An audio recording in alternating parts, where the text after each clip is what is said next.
बिस्मिल्लाहिर्रहमानिर्रहीम। मेरे साथ इस वक्त वो शख्स मौजूद है कि जिसने मोबाइल फ़ोन से एक मोबाइल एप्लीकेशन डाउनलोड की। कर्ज़ा इसने मांगा 25,000, इसको कर्ज़ा मिला 4,000 और उस 4,000 के कर्ज़े को उतारते हुए ये अभी तक जो है उन मोबाइल एप्लीकेशन वालों को 1,06,000 रुपया जो है वो वापस कर चुका है। लेकिन फिर भी वो रोज़ाना की बुनियाद पर इसको ब्लैकमेल कर रहे हैं। ये मामला कैसे हुआ ये इसी से सुनते हैं। अच्छा, ये आपने कर्ज़ा कब लिया और इसका क्या प्रोसेस था और कैसे लिया? सर, इसका प्रोसेस ये था कि फ़ेसबुक पे एक ऐड आई हुई थी कि जो भी वीडियो चलाते हैं उससे पहले ऐप की ऐड आती है कि आपने कर्ज़ा लेना है तो आप यहाँ पे क्लिक करें, अकाउंट बनाएं। तो उसी पे एक ऐप था जिस पे मैंने अकाउंट बनाया। तो उन्होंने पहले एक्सेस ली कि अपने जो कॉन्टैक्ट लिस्ट है उसकी एक्सेस दें, गैलरी की दें, इस तरह 3-4 और भी प्राइवेसी जो थी ना उसकी एक्सेस ली। तो उसके बाद मैंने 25,000 रुपये का अप्लाई किया उस पर। तो उन्होंने जो मुझे लोन अप्रूव किया वो 4,000 था। तो इस तरह मैंने अप्लाई किया। आप ये कर्ज़ा क्यों लेना चाहते थे? सर, मुझे सैलरी नहीं मिल रही थी, घर के हालात कुछ ऐसे थे तो उसके लिए पैसों की ज़रूरत थी, बिल अदा करना था, तो मजबूरन मुझे इनसे कर्ज़ा लेना। कर्ज़ा आपको मिल गया? जी, कर्ज़ा मिल गया। 4,000 रुपये आपको मिल गया, आपने 25,000 रुपये अप्लाई किया। और ये जो मोबाइल फ़ोन जब हम इस्तेमाल कर रहे होते हैं, जैसे कि बता रहे हैं, फेसबुक के ऊपर जब हम कोई भी वीडियो प्ले करते हैं देखने के लिए, उससे पहले एक ऐड आता है और उस ऐड के ये एप्लीकेशन से आपने जब किया और आपको पैसे कैसे वसूल हुए? सर, उसके बाद ये हुआ कि 2-3 घंटे बाद, अप्लाई करने के 2-3 घंटे बाद, तो उन्होंने कुछ मुझसे कंटेक्ट लिस्ट तो उनके पास पहले पहुंच चुकी थी। उसके अलावा भी उन्होंने कहा कि 2-3 बंदे ऐसे हमें दें, उनके लिस्ट नाम दें, तो रेफरेंसेस के तौर पर वो भी मैं उनको दिए। तो उसके बाद उन्होंने मुझे 3-4 घंटे बाद जो था वो पैसे लोन दे दिया। कैसे दिया आपको? सर, थ्रू इजी पैसा दिया मुझे। अच्छा, उसके बाद क्या हुआ? सर, उसके बाद ये हुआ कि जब लोन मिल गया तो 1 हफ्ते पहले उन्होंने कहा कि 90 दिन बाद जो है ना वो आपने रिटर्न करना है। अब 90 दिन की बजाय उन्होंने 1 हफ्ते बाद मुझे कॉलें करना शुरू कर दी कि आप ये रिटर्न करें। तो जब मैंने उनसे ये कंप्लेन की कि आपका जो ऐड है वो तो 90 डेज़ का है कि after 90 days you will repay, तो उन्होंने मुझे ये कहा कि आप जो है हमारा वो क्राइटेरिया है उसके मुताबिक आप पूरा नहीं उतरते, इसलिए हम जो है 7 दिन के बाद आपसे चार्ज करेंगे। अच्छा, जब आपने कर्ज़ा ले लिया, 4,000 रुपये आपने ले लिया और उसके बाद जो है वो उन्होंने आपको कॉलें करनी शुरू कर दी, फिर आपने पैसे उनको वापस किए? सर, उसके बाद ये सीन था कि क्योंकि उनका इंटरेस्ट बहुत ज़्यादा था, अब 25% उनका इंटरेस्ट बन रहा था। वो कह रहे थे कि दे दो हमें। तो 1 हफ्ते का 2,000-3,000 इस तरह का था, वो हमने पे कर दिया। फिर 1 हफ्ते बाद फिर कॉलें आ गई। इसी तरह 1,06,000 रुपये मैं उनको अभी पे कर चुका हूँ, लेकिन फिर भी उनका जो एक्चुअल अमाउंट है वो रहती है। देखने वाले दोस्तों से गुजारिश है कि ज़रा गौर करें कि एक बंदा 4,000 रुपये का कर्ज़ा लेता है एक मोबाइल एप्लीकेशन से और उसके बाद जो है वो उसको उतारने के लिए मज़ीद कर्ज़े लेता है या मतलब अपनी तरफ से उसके ऊपर 25% उसको जो है वो इंटरेस्ट भी पे करता है। और सबसे जो ख़तरनाक काम है, जैसे कि ये भाई बता रहे हैं कि उन्होंने मेरे कॉन्टैक्ट लिस्ट और मेरी गैलरी और मेरा तमाम जो डाटा मेरे मोबाइल में था वो सब की एक्सेस ले ली। उसके बाद उन्होंने क्या किया?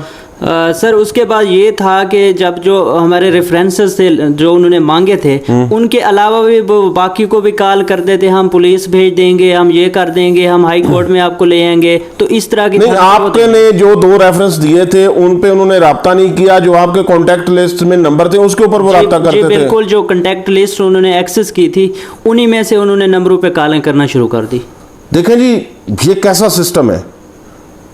पाकिस्तान में FIA है, बहुत सारे इदारे हैं, पुलिस है, लेकिन ये फ्रॉडियों का एक सिस्टम देखें कि और बड़े धड़ल्ले से, बड़ी बदमाशी के साथ वो लोग जनाब जो है वो अपने ऐड भी चला रहे हैं और इन जैसे जो मजबूर लोग हैं उनको लूट भी रहे हैं। और FIA कोई काम नहीं कर रही कि उन्होंने इससे जब लोन इसने अप्लाई किया तो उन्होंने इसकी तमाम जो डिटेल्स, जो हम प्राइवेसी जिसको कहते हैं, इसके ऊपर मैं पहले भी 1-2 वीडियो बना चुका हूँ कि जितनी भी हमारी प्राइवेसी होती है वो कैसे लीक होती है। वो ऐसे लीक होती है कि जैसे ये भाई बता रहा है कि उन्होंने मुझसे मेरे तमाम कॉन्टैक्ट लिस्ट इंक्लूड मेरी गैलरी और उसके अलावा उन्होंने कुछ पासवर्ड भी आपसे एक्सेस किए? जी बिल्कुल, उसके अलावा पासवर्ड भी मांगे, फेसबुक वेरिफिकेशन भी मांगा, गूगल वेरिफिकेशन भी मांगा।